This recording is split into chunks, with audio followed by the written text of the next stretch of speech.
We were doing a lot of talking upstairs. I was learning a lot about you, actually, just in terms of like your theater background. I mean, I knew you did done Drinking America, but I'd like you to just kind of like talk about your journey. What brought you to the acting world, where you first got that bug, and because we do have a lot of acting students here. What side is the acting student? It's not divided. It's not segregated.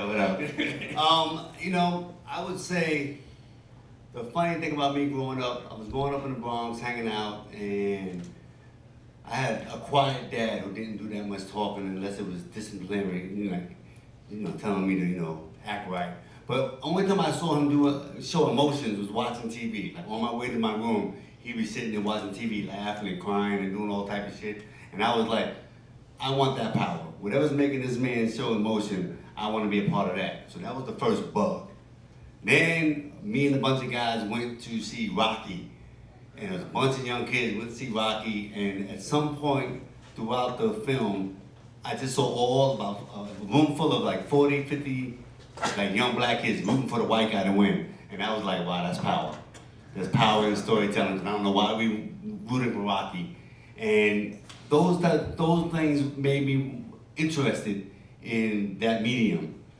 And after that, I was doing construction in the Lower East Side, and a homegirl of mine was going to an acting class, HB Studios, and I went there and found out that, I might be able to make a career in playing, and I went for it. Did you have like formal training like Meisner, Stahl, Adler, or anything like that? Or? HB Studios. Okay. With Uda Hagen. Oh wow. Okay. So okay. She was the one that first saw me, and I guess dropped some gems in my ear that I had. At the end of the day, I had a presence. I talk like Rocky Balboa, so she was like, "You got to work on that." And obviously, you see, I didn't, but she just told me I had a presence, and if I stuck with it, and if I didn't let myself be deterred by no's, that I might have a chance or a career in the business. And I stuck with her for a little while, and I think I did about 3 years at HB Studios. And then, I started my own theater company, like the Little Rascals. We had a theater company in the Lower East Side, and that was the best, as you guys know, you learn by doing.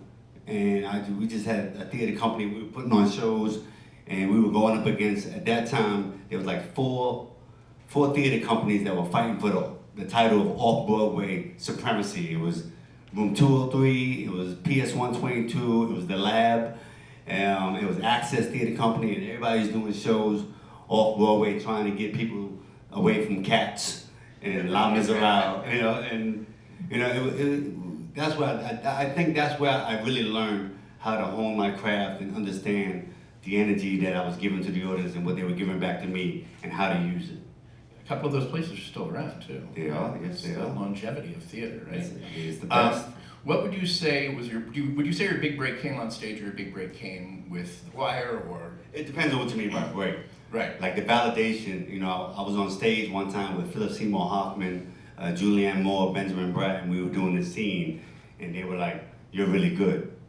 And I was like, "Oh, that was validation." And it was that same night, the next day, my manager called me and said, "You got an audition for an HBO show called The Wire." And at that time, HBO was hot. Oz was banging, and I was like, "Okay, HBO." But then when they said a character named Bubbles, I was like, "No, I'm not doing Bubbles. What are we doing?" I was mad. I thought myself as a thespian, so I turned down the audition like twice. And then my manager called me and was like, "You must have, misheard me. They're not giving you the part. It's an audition. How about you get the part and then turn it down?" And I was like, "Oh, you don't think I'm gonna turn it down? I'll turn it down. I'm gonna get it and I'm gonna turn it down. How about that?" And I went in there and, I met the creators of the show, and I had this ego, about me. They checked my resume and it was like, I think 1 extra for Law and Order, right? And they were like, "Who the fuck? You coming in kind of hot." And, they just made me feel like, after talking to them, they made me feel like they weren't trying to make fun of blacks or make fun of, the system or the character or the tropes. And I auditioned like 5 times, and then they called me up and said, "You're the guy for New York. Now we gotta go to Atlanta, LA, and Chicago." And by that point, I just had to find out who was better. And once I got the part, No, I didn't turn it down because I felt like I really earned something that I couldn't let anybody else play. It's mine to have, it's mine to do. Let me just do it the right way. And that was a different kind of break, you know. But I don't get that audition until I did a movie called Shaft, where I played the worst Dominican ever. Everybody thought I had a Jamaican accent, so I know what I'm talking about it. But you know, and that was a, you know, back then you're talking about a movie with Christian Bale, Jeffrey Wright, Toni Collette, and Busta Rhymes. It was like a big. John Singleton directed it. It made like $80 million, which doesn't sound like nothing now, but 80 million back then. It was a box office smash, and that elevated my auditions. I went from under fives to like recurring or series regular type of auditions. And that's why I got the call for The Wire. So a lot of little breaks. I mean, you know, every time you get an employed or somebody saying good job, that's your break because it makes you feel like you can keep going. That you're not crazy or you're not confused. You have a path that you're on the right path. So it's hard to say, you know, or define what a break means. Okay. So I'm not going to spend the entire evening on The Wire, but there's a couple of other Wire questions I want to ask because it's obviously a legacy character. You know, it's like and it's part of your legacy. So I mean, the interesting thing is that you're walking through here, you know, on the 5th floor, waving to people. People are waving back to them.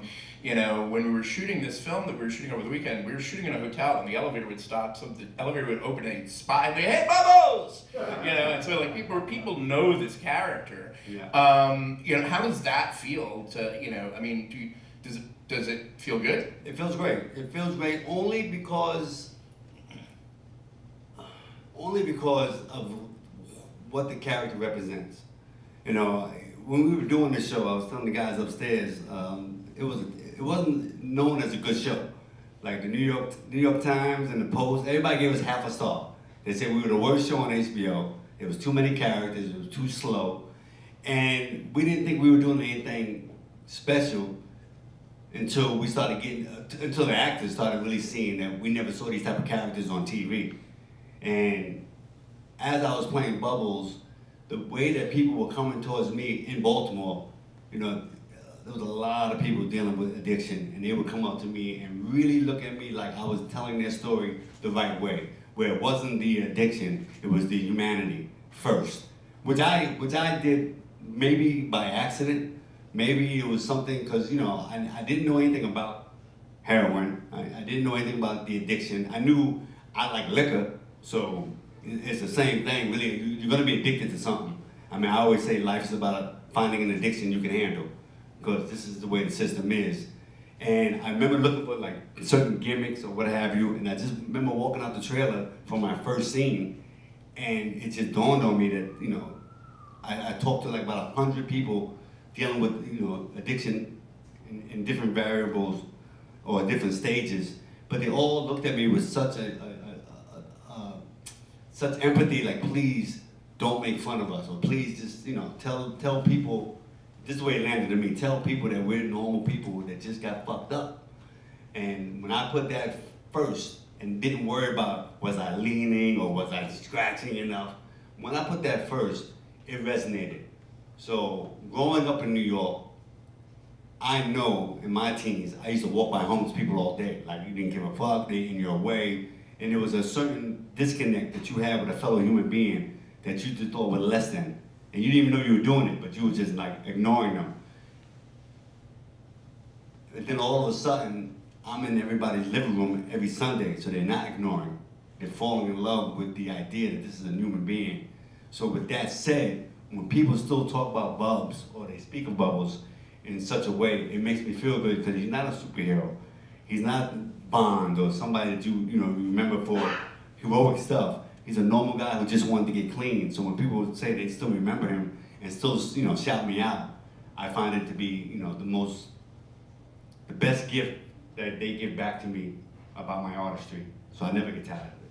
It's beautifully said. I read somewhere online that, quoting you, street Oscar? Yeah. Yeah, tell them about that. Yeah, well, you know, it's twofold. I mean, this really speaks to your honoring their story. Yeah. You know, I had a, you know, we shot this for 5 years in Baltimore, and after the pilot, you know, I'm dressed in, you know, they got me all made up, and I'm, you know, got my rags on, and I'm Bubbles, And there was a couple of, I don't want to say junks, a couple of addicts that kind of grew on me and liked hanging out with me, right? And would tell me like tidbits about what they were going through, or give me, advice on how to play a scene. And we were like really friends. And then I would go in my trailer at the end of the day, get undressed, get cleaned up, and come out, and they would curse me out. Like, you look at you, you're all clean now, you motherfucker. And they would do it every day for 5 years. And it was like painful, because they were like really cool with Bubbles and hated Andre, because to them, I was making fun of how easy it is to get clean. And one day, I'm just like really perplexed, and I had this scene where I'm on this bench where I don't talk. And as an actor, I'm paranoid, because your camera's in front of you and you're not doing nothing. You start to feel like you're bored, you start to push. And I had to really wonder, how am I gonna play this scene? And I was getting really like tweaked out, like I'm gonna do this, I'm gonna do that. And as I was getting ready to go to the set, a bunch of those addicts and a bunch of other addicts came running, like, yo, they're giving out free tests. And one of the guys that wasn't hanging out with me saw me and was like, you look like you need it, and gave me a rock. And ran off, and I looked at my hand, and I had this fucking, rock, and I went in my trailer, and I was like, now if I take this, I'm guaranteed a Golden Globe. Like, they can't say I'm faking it now. But, I realized that I'd be only good for one take, and that wouldn't be smart. But again, it validated myself that these people saw me as Bubs. So I've done enough. I don't have to push, I don't have to add. If I just go out there and just be Bubs, the way I've been doing it, the scene will work out. So I called it my street Oscar. I love that. Yeah. One of the things we talked about too is just the idea of, it's such an ensemble show. We talked about, what is your favorite episode, right? We had this conversation. It's like, it's hard for him to pick, because there's no, like, most of these TV shows that you watch, like, that have an ensemble cast, they single out a character, and it's, on ER or West Wing or something like that, they'll single out a single character and the episode will be all about them. But this show never ever did that. No. And I'm very curious about how that affected your process, because, obviously you do a powerful scene like this, but the whole show isn't yours. No, I mean, it was theater. And like, it affected us, like I said, Baltimore at the time, being out in the neighborhood was really dangerous. We would go in neighborhoods where they were making like $10,000 a day, and you're telling them that we're gonna shoot here for 18 hours. They're like, nah, you got 4 hours. Like, get it done and get out. And so we all, as actors, stayed huddled together or be in a hotel, just rehearsing. And we realized after the third or fourth script that there's no lead. We're all in it together to tell a story. But in that same token, one mishap, somebody acting false can derail the whole story. So we all would check each other. Like, I'd be on set while Idris is filming, and after they yell cut, he would look at me and I'd be like, and we redo it. And you don't do that. Like, I've never been on a show since then where I can look at, Taraji and be like, this, a little soft. Like, you getting fired. So we had a community that we looked out for each other, and as much as anybody wanted it to be their episode or look for an episode where they were like prominent, the writers were really good. Like, everybody had a certain amount of scenes, and it made us all recognize that it was story first. And we dove into that head first. So we didn't feel, I didn't watch myself on screen, so he kept following me like, what episode is, what's your best episode? I don't know. And I didn't know how you guys would look at it and see it as a good show without watching the 7 episodes before it, because I didn't know if it had any impact. So, it's a hard one. I have an acting question that may apply to some of the stories as well, and it's the idea of I admitted to you, obviously that, unfortunately I've not seen The Wire. I mean, you should lie or something like this. My wife and kids have control of the TV. I'm constantly watching ER or West Wing, so or YouTube. So one of these. You watch all of Sean Baker's movies? Yes. Yeah, let's stop that. So anyway, but also when I asked you, you were like, I never watched those episodes. No, the two of us haven't watched Wire. Yeah, I watched bits and pieces. Like, I watched, we had such, again, we became great friends. I always say that everybody involved in this show, became better people in front and behind the camera. So, you know, my brothers like Michael K. Williams, like Wendell Pierce, like Lance Reddick, I would watch their scenes. And of course I read the scripts, so I know when my scenes are coming up.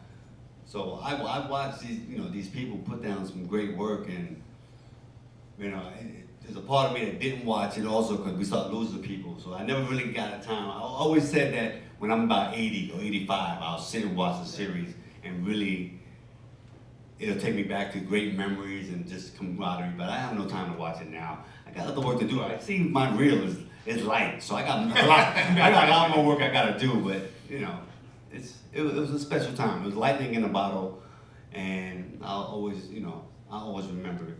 Well, one of the things, just in terms of the not watching and stuff like that, I joked with you. I was like, "Oh, you're one of those, right?" You know, Yeah. So, are you one of those? Are you one of those people who doesn't like to watch? I don't like to watch myself because you know, one, you can get too cocky and think that you're the hot shit, or two, you look at, oh, they took the wrong take, they used the other take, and that gets you mad. Or three, you just always, you know, your character work is never done. So you look at it and be like, oh, I should have leaned more into this. Like, it's always like dissecting the flaws instead of, you know, looking at the hot or the, if I did good. Like, I don't know how to define what's good because I'm in the scene, I'm in the moment. So I leave that to the audience. So me looking at myself, it just feels like it just irks me. Okay. It doesn't feel good. Okay. So with Especially like Bubbles, because that's just like, I mean, I look fucked up. So my mom was mad. Like, I found out that if I didn't take, I thought, you know, the rumor was I was turning it down, blah, blah, blah. And the guy who played Lance Reddick, Lieutenant Daniels, we bumped into each other, and he was like, they told me I was gonna be Bubbles if this one actor turned it down. Because the real Bubbles was this big dude, this big, like his size. So when I went to David Simon and Ed Burns and said, if that's how Bubbles looked, then why'd you pick me? And they were like, well, you had the essence of the Bubbles character. And I took it as a compliment. My mom and dad were pissed off. They were like, yeah, why my son had the essence of a junkie? What the fuck are you talking about? So, you know. So one last thing on this. Well, actually, I wanted to ask you: is there any role that, like, because that's a good example where you talk about Lance could have been playing Bubbles instead, right? Yeah. So, are there any roles that you would have liked to have played that you didn't get the chance to play in your life? Like, are you talking about the ones like that I didn't get? Yeah. I mean, there's one. There's one, of course, that just is haunting, and it just drives me crazy in a good way because whoever the guy who played the part is a legend. But after like season 1, I'm at an awards show. I'm at the bar. I'm nice, getting drunk and chilling, and this bunch of these guys from AMC writers come, and they go, "We love your work. We got a part for you in this new show, Breaking Bad. You're the guy. Oh. You're the guy. We've been studying you, and you're the guy." And I'm like, "Oh, great. That's fantastic." And then the call didn't come, and all of a sudden I bump into them, and they're like, "Yeah, we went with Giancarlo." And I was like, "Fuck." So that one's the one that continues to haunt me because I would forget about it until when I walk around, every person of the Caucasian persuasion mistakes me for Gus and be like, "Yo, I love you on Breaking Bad." So that's the one that haunts me the most. I can totally see it, obviously. And because you're white. Okay? That would happen. Because I've worked with you, dude. Yeah. I mean, exactly. Remember my black people go, "Yo, John Paulo." No, it doesn't happen. But yes. Well, the optics of that, huh? Yeah. But that's the one that, you know, that sits with me a little bit. But So, with one last thing I wanted to talk about with, The Wire, is the Obama story you told upstairs. You kind of started telling it when you were talking about the show as like considered the worst show. Yeah. But then something happened. yeah, with the number matrix, HBO was this new network, new streaming, whatever, cable that was coming out hot, right? Oz and all these shows were banging, and HBO was like, we're not regular television. We're gonna do different stuff. We don't care about ratings. We don't care about numbers. We just want to have original storytelling. And they were great, and that's why certain shows got made. And then The Sopranos came, And The Sopranos hit so hard that HBO started caring about numbers. HBO started caring about ratings, because with that came a lot of money. So when The Wire came out, we were getting tanked. We were the worst show, blah, blah, blah. Only the hood was watching The Wire. Only BET watches, and music video dudes and rappers and all that. They were watching The Wire because that was the first time we were representing, drug dealers with intelligence, drug dealers with a point of view, not to be just flashy, but trying to make sure that the kids can eat and take care of their moms and stuff like that. So we were known in that aspect, but the numbers were really bad. And then the year that Obama was running with against Hillary Clinton for the presidency for the first time, they had this Charlie Rose conversation about politics and blah, blah, blah. Like 60 minutes of this conversation about political views. And at the end, they always go to so what do y'all do in your downtime? What do y'all do to wind down and get away and escape all the, stress of the political race? What do you watch on TV? And Hillary Clinton said, I watch American Idol. Good answer. And then Obama said, I'm watching this show called The Wire. Omar's my favorite character. And all of a sudden, we can tell, walking around in the streets, our audience changed. It was like these, politicians, and it became this show that became a social message of if you care about your community, if you care about your politics, if you care about the disenfranchised, you had to watch The Wire. And it made our numbers. We got canceled every year. Every year we got canceled, and something brought us back. And after the third season, Obama is the one that brought us back, because again, our numbers were so low. So he changed the landscape of at its core, it was a cop show. But after Obama, it was a social political show that it was a must see for everybody who cared about what the system is doing to the black and brown people. And we owe them for that. I mean, I was doing this movie, Red Tails, in Prague. And my daughter came to visit me, and I'm sitting there. I'm standing in some place where Obama's talking, and it's me, Terrence Howard, Cuba Gooding Jr., a bunch of these actors, and Obama's talking, blah, blah, blah, and he stops like, what's up, Bubbles, what's going on, you my man? And I was like, Terrence Howard's like, what the I'm right here, I'm standing next to you, and, So it became an important show, and we got to give him credit for saving us and giving us the last 2 seasons, strictly because Obama made it important. If there ever is a Wire reboot, is it going to be because the fans want it or because HBO wants to make money? HBO tried, and David Simon, the artist in me, we know that there can't be a Wire reboot. Right. Like, they just can't. It took him like years to get these 5 seasons written the way he wanted to. And after the 5th season, when the Wire became this, new type of hit, they came and said they wanted season 6, season 7, but their timeline was like, you got 6 months.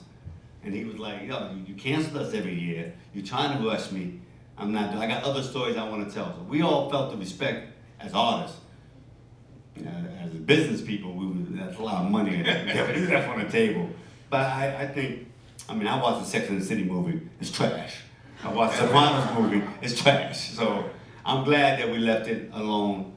And I definitely didn't want my character to get back on drugs. So Right. I'm happy it ended where it did. I asked because I had read an article yesterday on Jamie Hector, who is very outspoken about the possibility of that too. Yeah. And I think everybody agrees. So. Yeah. You were quoted as saying many years ago it's hard to get roles because you were told by a lot of folks that you weren't black enough, you weren't Cuban enough, or you weren't Latino enough. Yeah. Do you think things have changed? I think things have changed because there's 500 channels and they all need content. So they're gonna make certain leeway on diversity and social media. Like we kind of are more in control of our narrative, and we don't leave it to Hollywood to define who we are in our different shades. But it's still pretty much, it's still the same racism aspect. Like Latinos, if you look at the Latino market, it's huge, but the one storyline that they like to really put their money on is the Mexican and the border and all that. But when it comes to other stories, you know, the Spanish people are fighting amongst themselves. You know, you want Right. the Colombians and Dominicans, and I'm Puerto Rican and Cuban, and everybody wants their story told, but they don't know, you know. It's still the same, but I think like I said, the only reason it's gotten better is because content is key. So if you ain't got time to really be racist, if you got to get new content out, and so people are taking more chances. A lot more writers are coming out and writing different, you know, series that can explore diversity. I did a show called With Love on Amazon that was about Latinx and Latin Americans, and we were all in different shades. So I think it's opening up more because there's a need for content. Okay. You know. Okay. So, Spectacular now. Spectacular now. So I've seen you in Yeah. as Bubbles, Yeah. as you know, thugs, as some pretty tough guys or problematic guys, and suddenly you're a geometry teacher. Yeah, and that's independent. This is what I like about independent films. You know, I started in independent films, and they're the ones that I guess allow us to take chances because they want the name. And for a long time, you know, out there in LA, I'm just, you know, I'm on cocaine, I'm on methane, I'm on crack, I'm doing every drug, and they won't see me in auditions just to have a suit and tie. They're like, Bubbles, come on. I mean, you know, we're gonna bet our money on a safe bet. We can't see you as a teacher or a politician. James Ponsoldt was a fan of my work. He did this movie Spectacular Now, and he was like, it's a small role, but we want you to be a teacher. And I jumped out, I need to be a teacher, okay? Because, you know, LA is still a show me town. So once I did that, all of a sudden, there's no Empire, there's no Thirsty if I don't do Spectacular Now, because they just didn't see that I can dress up well. So, and that was fun. Miles Teller and all those guys. It just put me in a different group of actors that started to, you know, stretch my range.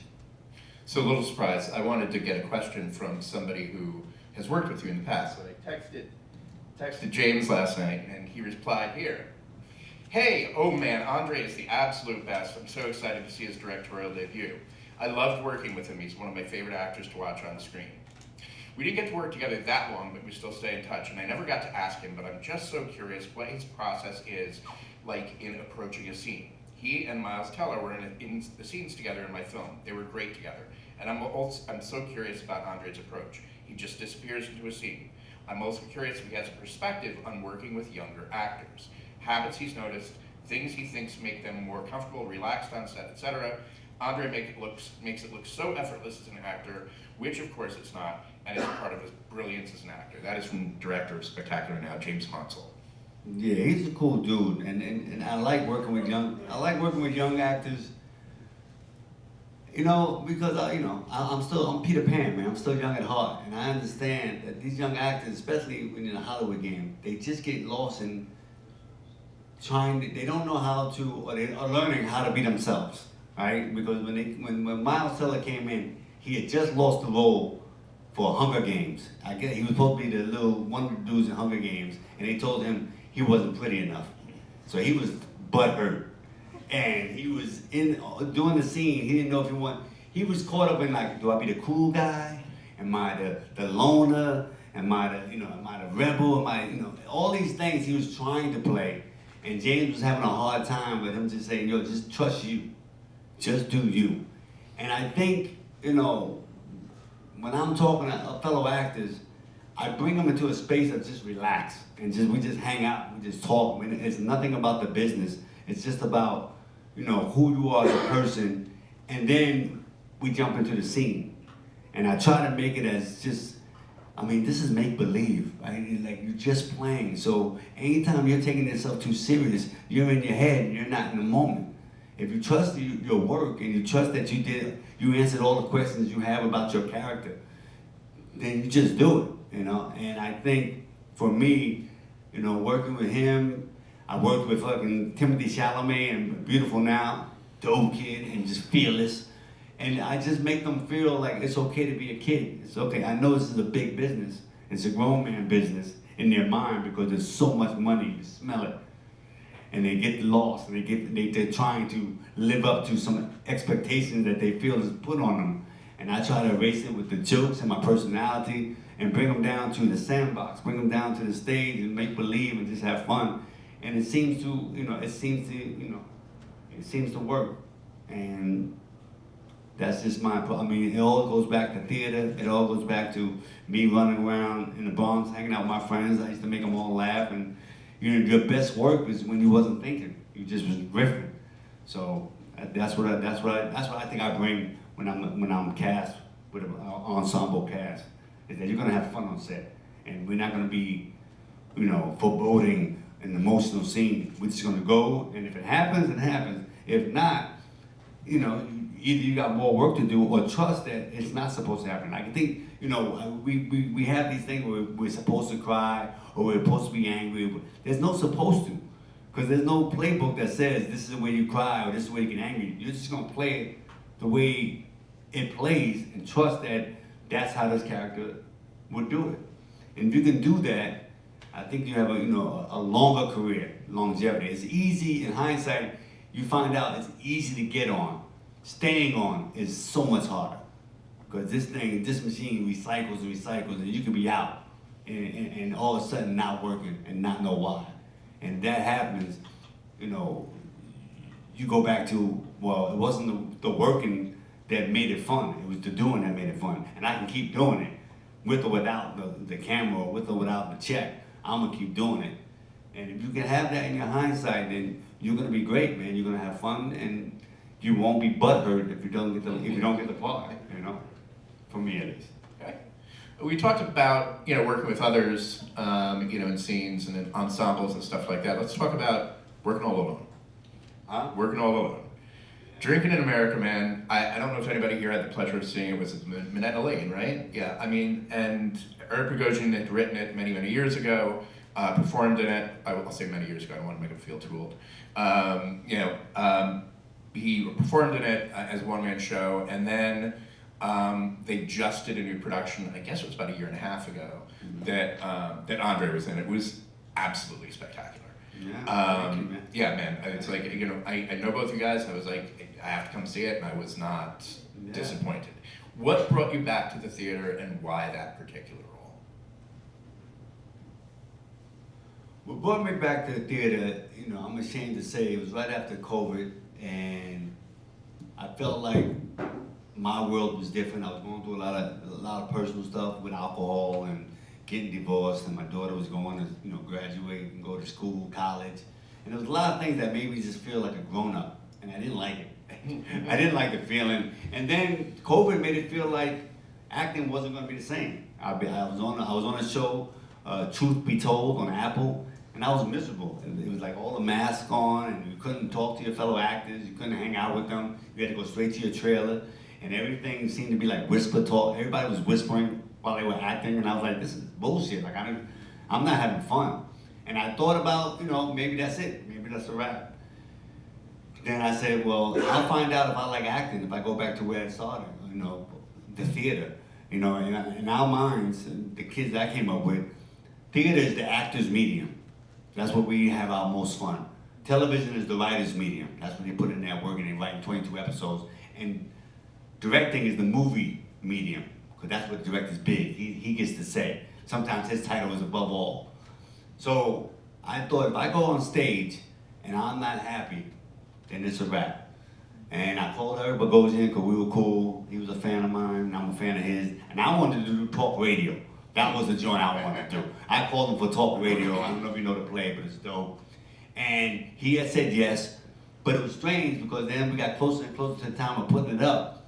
He pulled back, and he was like, it's a weird, strange time now. Everybody's getting hashtag for inappropriate dialogue, and the dialogue in talk radio was, a lot of stuff we can't say anymore. And now it's his baby. He didn't want anything to besmirch this title.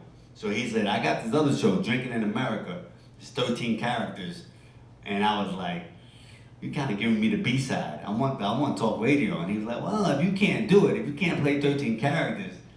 And I was like, well, now you're saying some other shit. No, that's not true. But I was scared because, it had to deal with alcohol, and I had just decided to become sober. And he was like, well, you know, it's funny, I wrote that when I became sober. And I took that as kismet, and I had to find a way. I always feel as artists, as all of you are, that we're very blessed that we have some place to put our pain, some place to put our angst or whatever we're going through. We have some place to put it that not only would be therapeutic, but might help other people. And I think that's our responsibility as artists. So I had a lot of things I had to say to alcohol, because it wasn't all bad, let's be clear. Alcohol saved the day. You know, maybe got me a role, or maybe got me the girl that I wanted at some point, just on the courage. And then it got ahead of me. And then, and then I took it too far, and it became, I was punishing myself. So I wanted to say goodbye to it, and the only way I knew how, or the only way that made sense to me, was through my craft.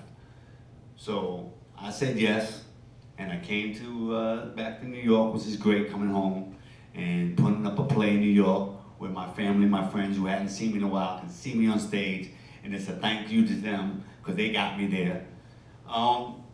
And it was very lonely. It was lonely. It was weird because I hadn't been around a space where you're just acting, you're going backstage, and there's nobody there, or you're rehearsing and it's just you. And it was very lonely, but it also added to how I felt as an alcoholic. Because when you're drinking, you're around all your friends, and everybody's partying, everybody's toasting. When you're mad or sad, or when you're feeling blue, let's get a drink. But when you're an alcoholic, nobody's around you, man. They kind of push you away and go, nah, you went too far. Now you're by yourself, and you're wondering where everybody go. And that's how I feel like in my universe, I get the roles that I'm supposed to play at that time. And, it helped me stay in character, it helped me stay focused. And it brought me back to the love of my craft. So I always got to thank Eric Bogosian and thank you and everybody for seeing it. I guess I got New York Times critic pick for that performance. So again, it's that validation that I'm in the right space and I'm doing what I'm supposed to do, and I'm allowed to speak my truth into existence with the art.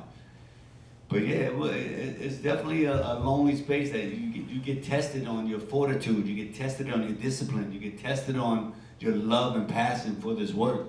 Because there's no hiding in theater. Or there's no hiding in film, but that close-up will catch you. And every once in a while, you get reminded that you got work to do. Take it seriously, because you don't want to get caught lying. You don't want to get caught in a false moment, because you don't get that back. And it's humbling. It was a humbling experience, but I enjoyed it. It did what it needed to do for me.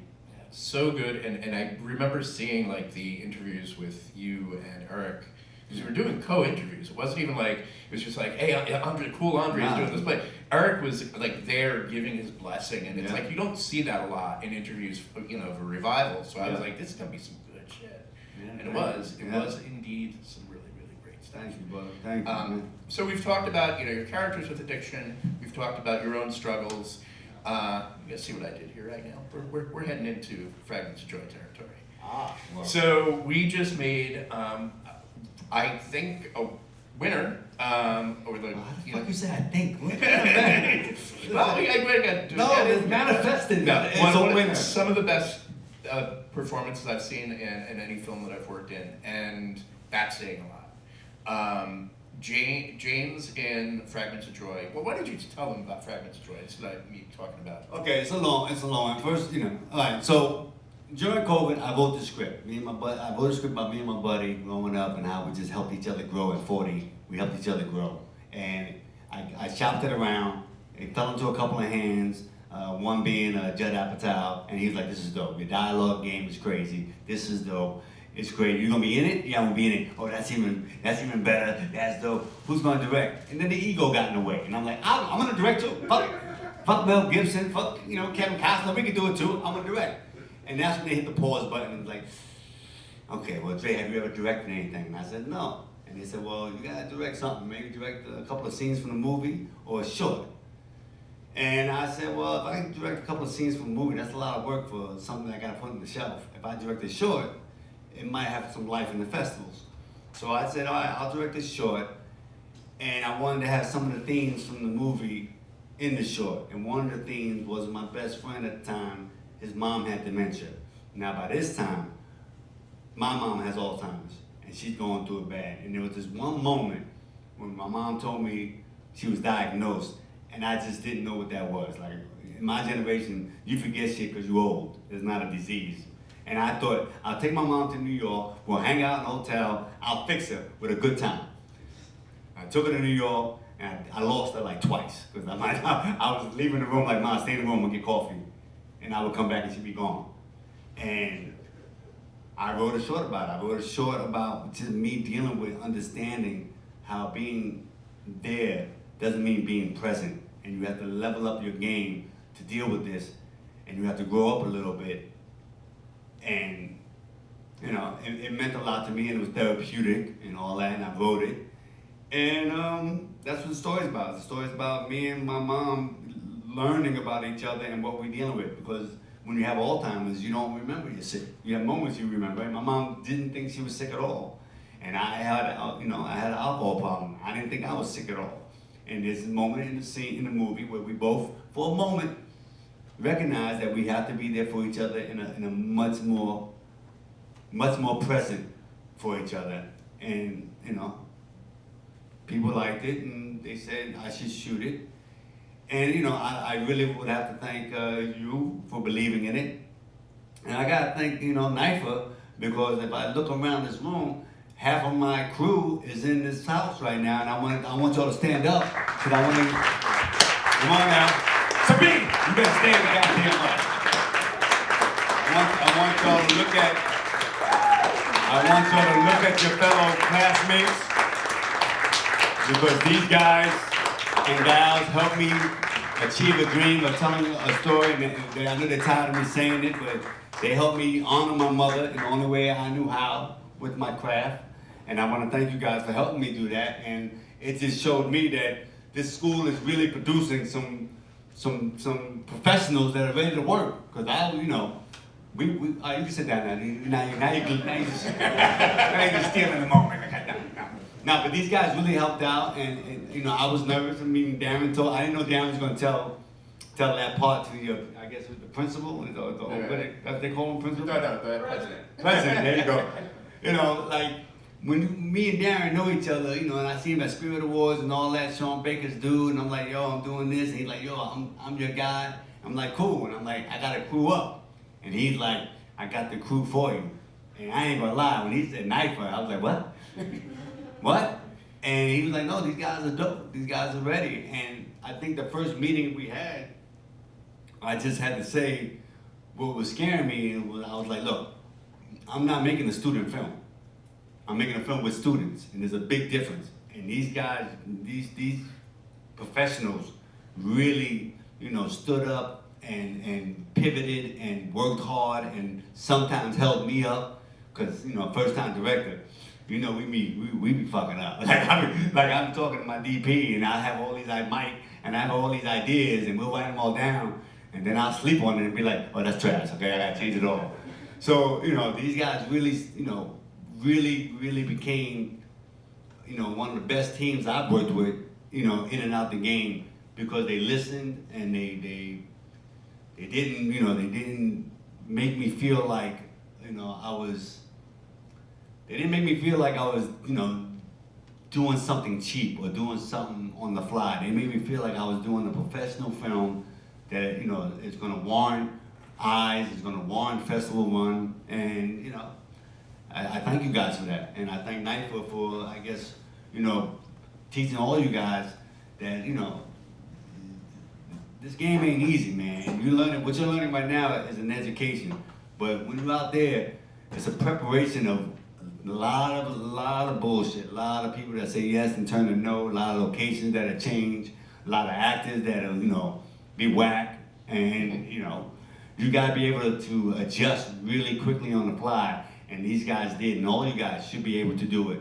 And, you know, I can go on forever, but I see you lifting the mic up, so good. I just want to ask you some other questions about the filmmaking process. For example, Yeah.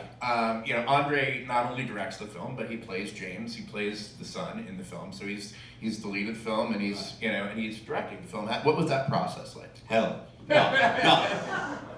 I mean,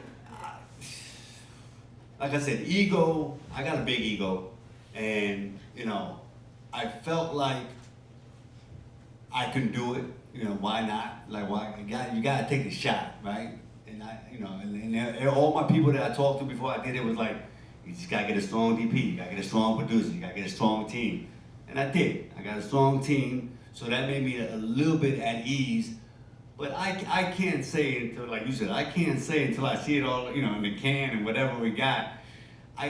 There were times where I felt like if I was just directing, of course I think I'd be a better director. If I was just acting, of course I think it would be a better actor. But doing both was hard, man. It was hard, and I had to look, I had to look to my fellow, crew, and look to you sometimes, and just get the wink, like, yeah, you got it, you're doing it. But I don't know if I would do it again. I think to grow and be better at what I'm doing, I would like to just direct, just to get that better. And I would like to just, get back to just acting and get that better. And then maybe after a couple of runs, I go, the next 4 projects, I can go, now I feel stronger at directing. Because I didn't feel as strong as I wanted to. But, I think the only way you learn is you gotta not be afraid to fall. You gotta be able to go out there and leap and take your chances, and you'll get some lumps. I'm sure there's some shots that I'm gonna regret, but there's also some shots that I looked at and my team was like, yo, that shit look hot. So I'm learning, and yeah, I think overall it was a great learning experience, and I think I'm a better artist for it, and that's the win. Excellent. So when you talk about the pivot, for example, right? Yeah. So there's obviously Andre the actor, right? Yeah. Andre the actors are used to certain things, on set and stuff like that. Yeah. What was it like kind of experiencing it as Andre the director, and everything that was planned suddenly just kind of going like crazy? I think he's trying to set me up. I think he's trying to say, listen, I have because, like I said, I came from the theater and then guerrilla filmmaking and then, the studio stuff. So I've been around, and I don't mind jumping back to indie, and then I've been in the big blockbusters. So I've seen full gambit of how it's supposed to be done or how it pivots. And there's certain things that happened throughout the set that were promised to me that didn't happen, Nypha. But, that I gotta, I guess made me, again, a better director, because it doesn't matter. Like anything that comes in the way, any obstacle that comes in the way really doesn't matter, because you gotta get the film done. So if you sit there and boo-hoo about it, you're falling into the trap of you're not ready. You're not the storyteller that you thought you are if you can't handle a couple of mishaps. So I think I became a better leader. I became a better producer, better director, a better actor, because I was able to do all the things that you said I was doing. But I wrote it, I raised the money, I directed it, I started it, and it's in the can. Yeah, nothing happened. Nothing deterred me or stopped me from getting into the can. And that comes not just because of me, but also because it becomes the one hard thing that you gotta do when you got this ego that's that big and you know you can do everything, is trust other people that they can do it. And if I don't trust you, if I don't trust my man Ante, if I don't trust Mike, if I don't trust Sabine and Isabel, if I don't trust Dan came to be my AD and was like, yo, you sure you don't want a close up? And I gotta trust that. I can't say I know what I'm doing. I had to trust it, and it's that trust and that humility that's gonna make you a better artist. Like, I don't mind. I'll take it back to The Wire, because this was a different type of filmmaking that all of us actors were not used to. David Simon was like, there's no ad lib. There's no, there's everything you gotta say, every line verbatim, because you don't know what that line means 10 episodes down the line. So no ad-libbing, no turning the gun sideways, none of that bullshit. Tell it the way I wrote it. And you think, oh, okay, nobody can mess up.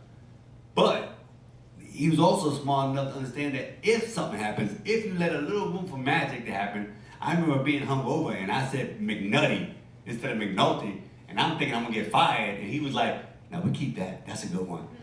Right? You gotta be able to know what you're doing, but also know that there's a collab. This is one of the only mediums where there's a collaboration of all these artists in one space, telling the story, from the director's point of view. But he has to allow magic to happen, and you gotta trust that. So that's the best thing I learned about this short film that I wrote, that we just made, is that I have a strong ability to trust fellow artists, and I don't know in my come up if that was happening. I know I would have had a better Spanish accent than Shaft if I trusted, because they all told me your shit sounds whack, you sound French, and I thought they were hating on me. So I'm better for it, and you guys made it easier for me to get better at it, because you guys came with your A game, and you came with the ability to pivot, and you came with the ability to enhance what I wanted, and you also came with the ability to give me what I wanted at the time. And you can't ask for a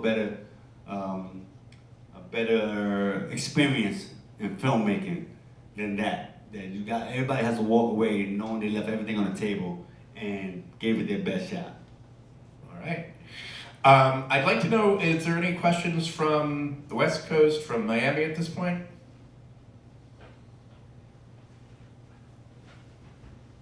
It's like Price is Right. He's coming on. He's coming on. I thought he was coming on down.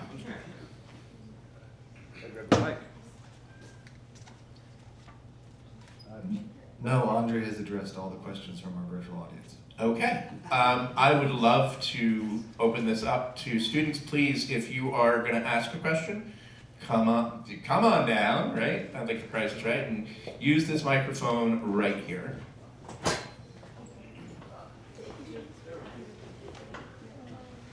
Racing. Hey Andre, how you doing? What's up, man? Is that a fitted? Is it a fitted? Official? Yes, yes it good. is. There you go. I'm just interested, I'm in the filmmaking section. Yeah. As a filmmaker, I'm just interested in your transition from preparing a character for a show or a TV show as a thespian compared to preparing a project as a director. I want to know how that transition is for you. It was a hard transition because I didn't know I was gonna. I've heard tell, right, from other directors, but I didn't care at the time. I'm in my trailer, waiting for my scene to happen.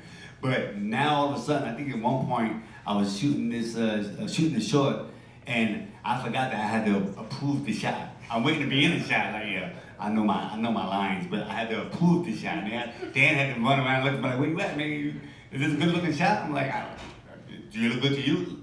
Then it's good. And then I would see it and be like, no, it's not good. This is trash. It's trash. We got to change it. I think it's the same as a character. It just overwhelms you because the character now is the movie itself. And it's a lot more questions to answer. Like my character, I answer every question I have of this character. My backstory, my make-believe, stuff like that. I got everything locked. I don't go on set unless I have all my answers that I want for the character. And then I'm ready for new questions that happen on the fly. Directing the same thing. I just was overwhelmed by the questions of wardrobe, or overwhelmed by questions of, production design and how to set up a frame. And that's where, again, I had to lean to Mike or Dan or Casey, my production designer, on how to, make sure that the character of the story is all the questions are being answered. So it was harder just by volume of the questions. But again, it's about your reps. Your first movie, if your first movie is like your eighth movie, then you're screwed up. So you have to get better. I bet that freedom of choice was very liberating though, at least. It was liberating, but it's also daunting because you just don't know because you have so many answers. Yeah. I always tell my lady, like, if she want to go on vacation, you got to give me your top 3. I don't want to hit 10. Give me top 3 so I can make the choice. Because, it's liberating to know that, it's only liberating when the shot looks good. right? When it doesn't, you go, I didn't know what to do. You get yellow, blue, like you get overwhelmed by options. You get overwhelmed, but you gotta find that it. You gotta, always go back to, I think, what drives the story, what makes sense for the story, and you start to surprise yourself. The things that come in your head, and you go, that's the answer. But you just gotta get used to asking yourself those questions.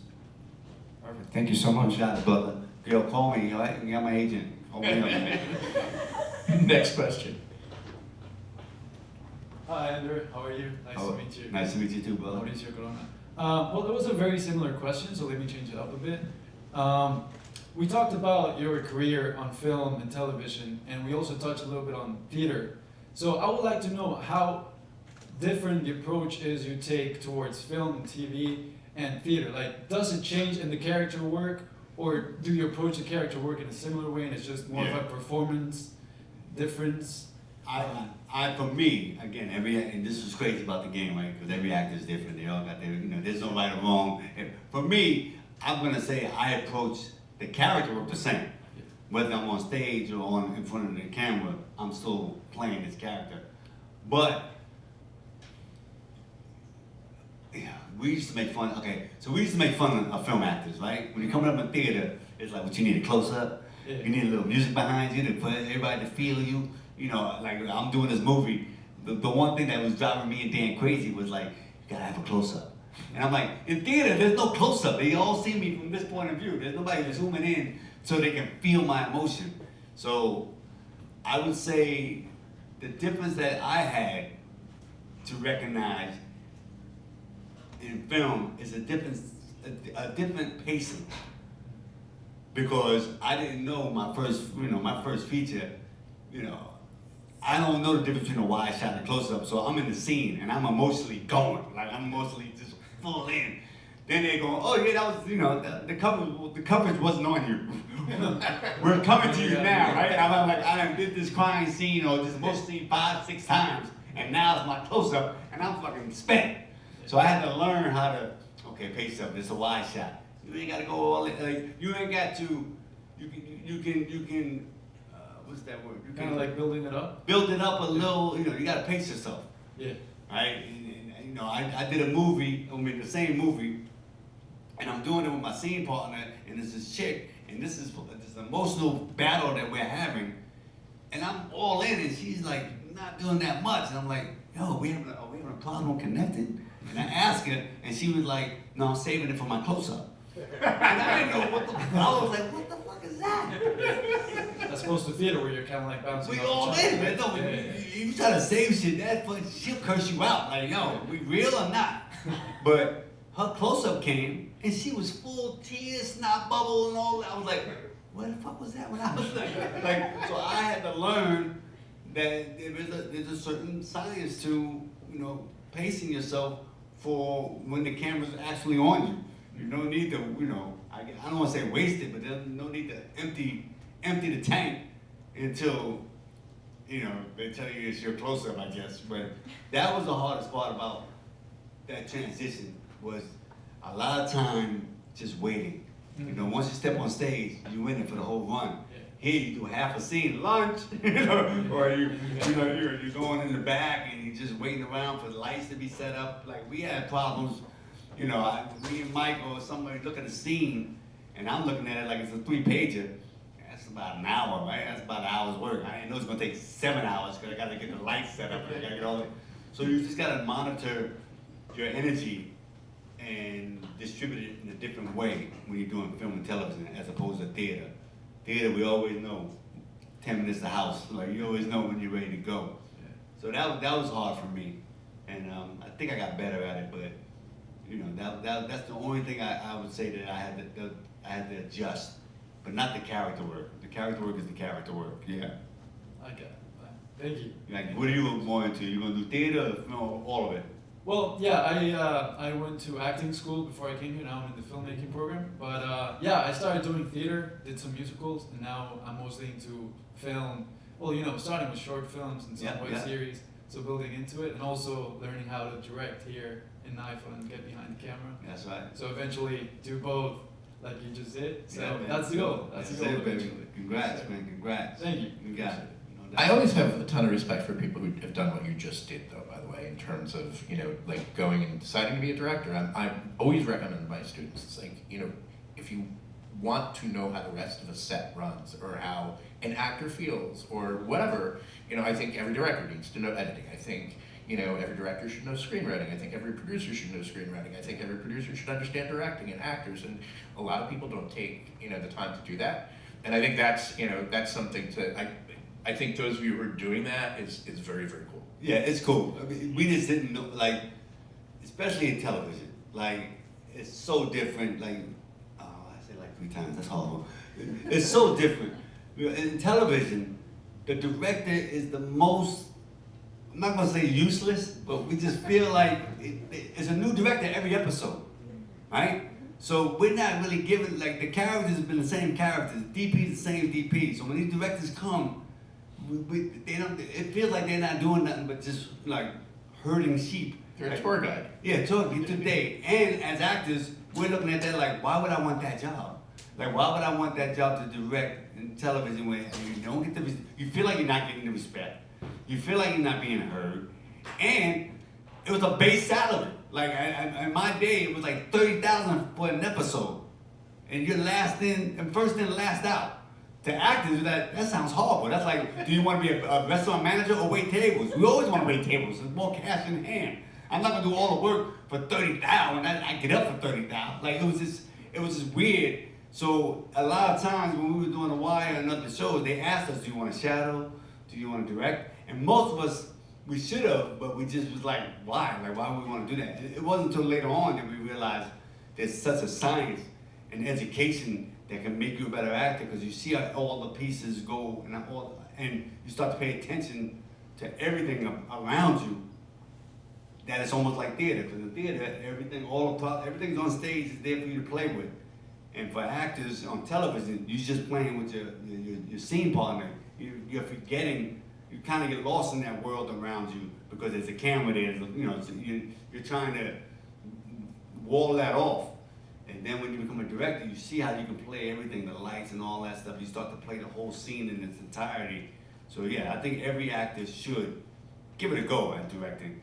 But it's a lot of work, man. It's a lot of, every time I had an idea to direct, my manager and agent was like, all right, so you want us to not, we gotta box out time, right? We're gonna direct a movie. That means you're saying no to a year's worth of work for that one movie. Is that movie the one you want to do? Is that movie worth not working on projects for a year? And you start to go, that's what picking a project becomes like. This has got to be the one that you're willing to sacrifice everything for, because that's what you got to do. Like, I wrote this, I want to say, 2 years ago? I think so, yeah. Yeah, I wrote this 2 years ago, and it became this daunting thing of like I had to get it done for my mom and just for my creative process. But with that said, I also had to tell my team, don't call me, don't even tempt me with an audition or a project, because it's hard to leave money on the table. It's hard to say no. And I told them, if I go on and do a series regular now, I might not come back to this short, because it's the golden handcuffs. You're there and you're loving it, you got a character, but then you're not doing these other things you wanted to do because you're locked in. So when you pick a project to direct, it's gotta be the one that you're looking at like, this is what I have to do or want to do, because it blocks other things from coming in. So the choice is yours. You just make the right one. Make a project you know that you have to do, not that you want to do, I guess, for lack of a better term, as far as your passion. Great. I think, did you ever hear that? Can you make it over to the microphone? Sorry. They just don't hear you in the virtual, in the virtual. in the virtual world. Thank you, and thank you, Audrey, so much. Every time I come to Q&A, I feel so inspired, and my attention span lasts so long. I just wanted to ask, because I love writing, I love directing, and I love acting, and I feel the more you are engaged to what you're actually creating, especially if you're performing and writing, I feel like you have a very special and personal connection to the actor. Would you say that's true? And have you noticed any difference between acting in something that you have and that you haven't written to your character?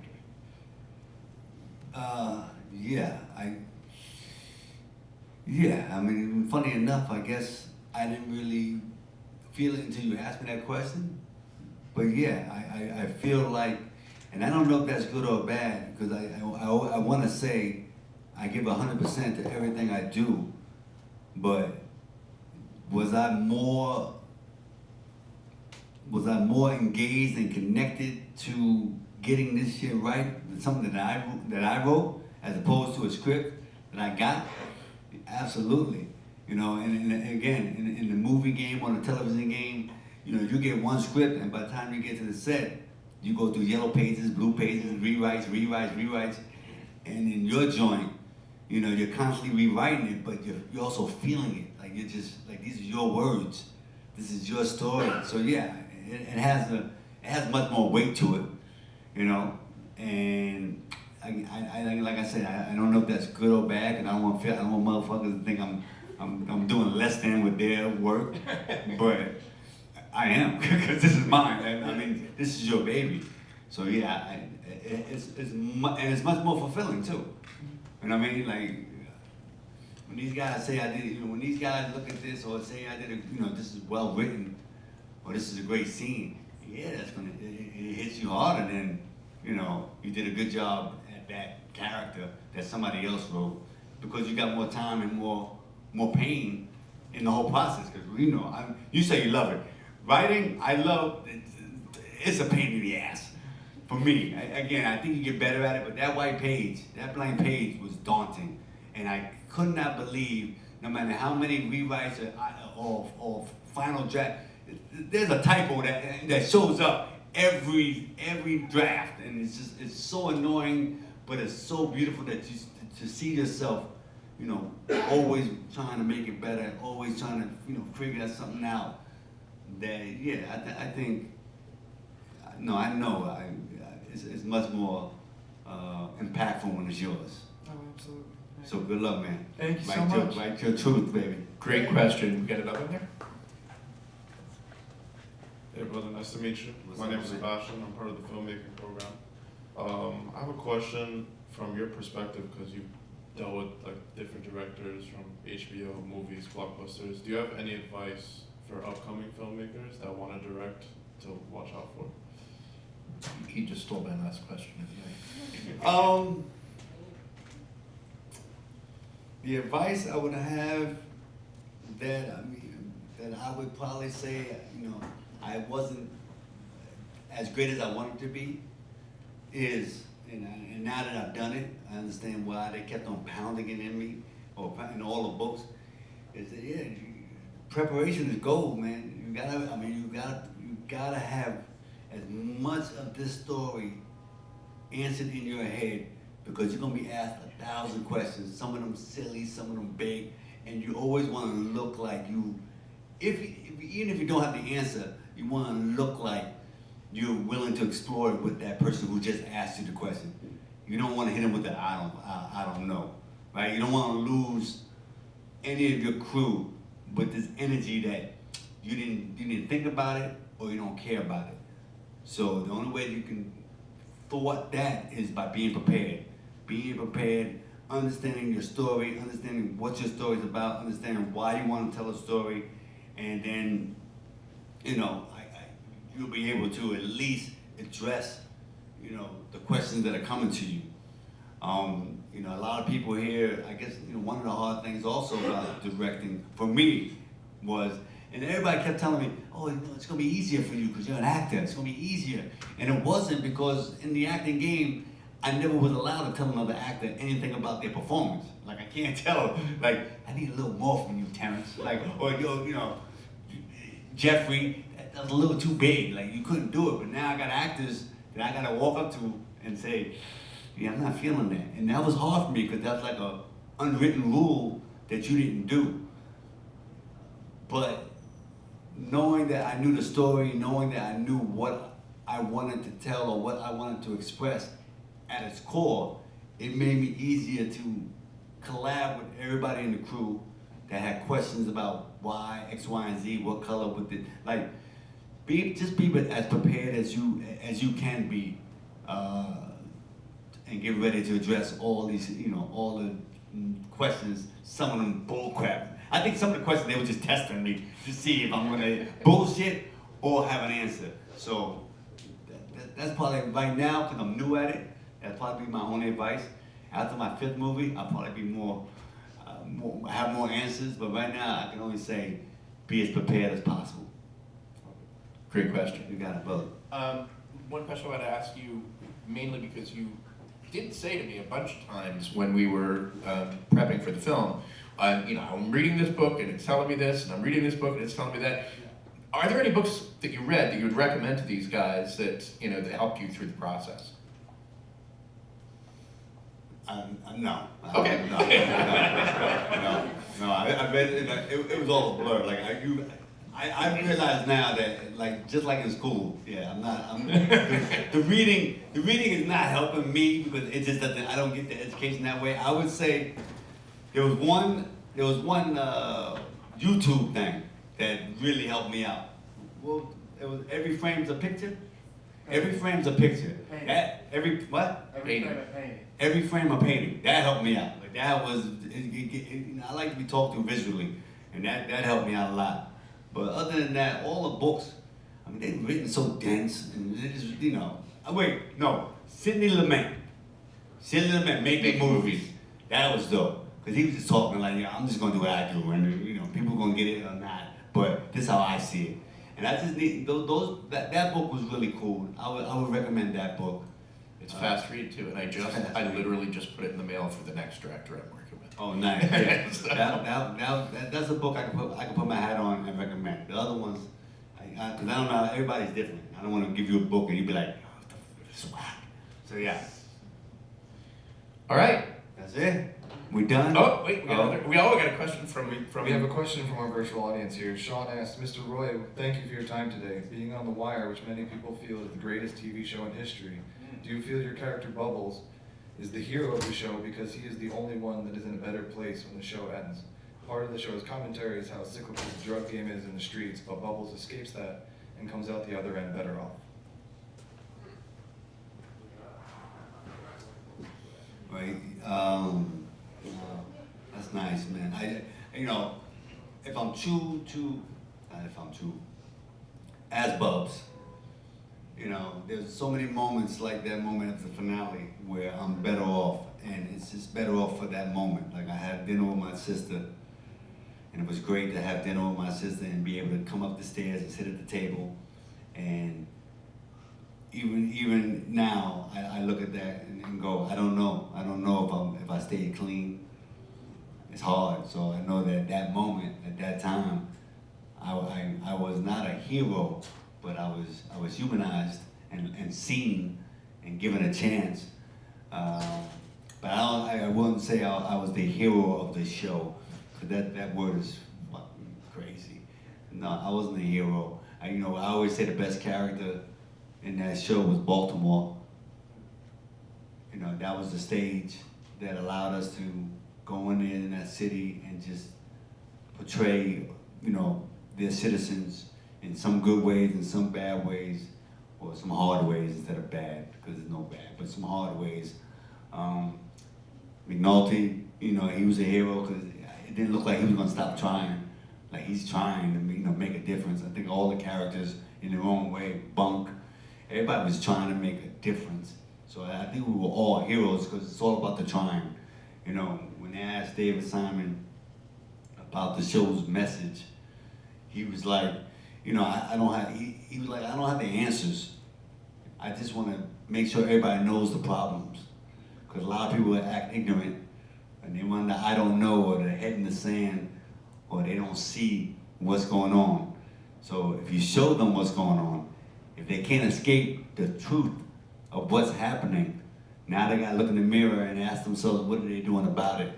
And I think that's the hero of the show, but it allowed everybody to see it and then walk away with an understanding of what are they gonna do to fix it. And if you choose to do nothing about it, that's cool, you live with that. But You know, it was just about the idea of you can't say you don't know now. You just watched 5 seasons, and that's why I think the show really held its hat on being authentic, because we didn't want to, you know, we didn't want the truth to be buried in cool shots, or the truth to be buried in a great scene. We wanted the truth to permeate through that whole 5 seasons, so that people could walk away going, yo, there's a problem going on with our system, and what are we going to do to fix it? So the hero of the show for me is Baltimore, because they allowed us to tell that story.